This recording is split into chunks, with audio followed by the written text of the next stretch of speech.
surprise, anger, disappointment, and to some degree confusion, I have to say.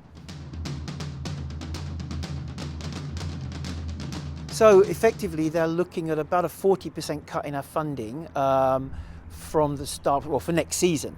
Now, to be told this in the February, when we're already in the middle of recruitment and looking for new players and so forth, to me feels irresponsible, and it feels to a certain degree immoral.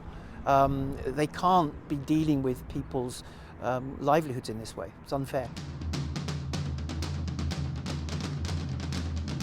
As with any business, you've got two levers that you can pull. One is the revenue side and the other is the expense side. So on the expense side, we're obviously looking at ways we can save money going into next season.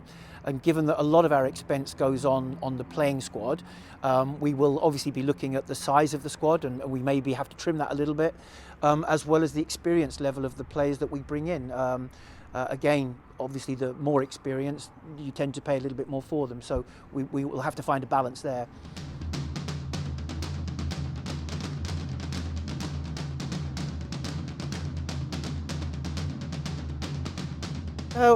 With true puzzlement, Mark, I've been attending the Championship Club Committee meetings for almost the last 5 years. And unless I fell asleep at some of these meetings, I've never heard of these key indicators. They've certainly never been discussed with us. Usually if indicators are involved, you have regular reviews to see how you're performing against them. So I have to say, I've no idea what they're talking about.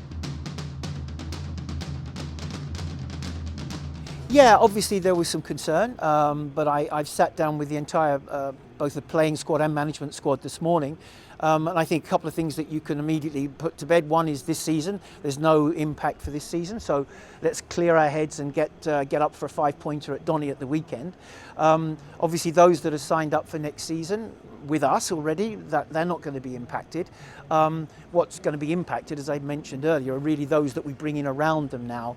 So yeah, I think they felt a lot better at the end of that, and they felt secure in the knowledge that we're going to continue as a professional rugby club.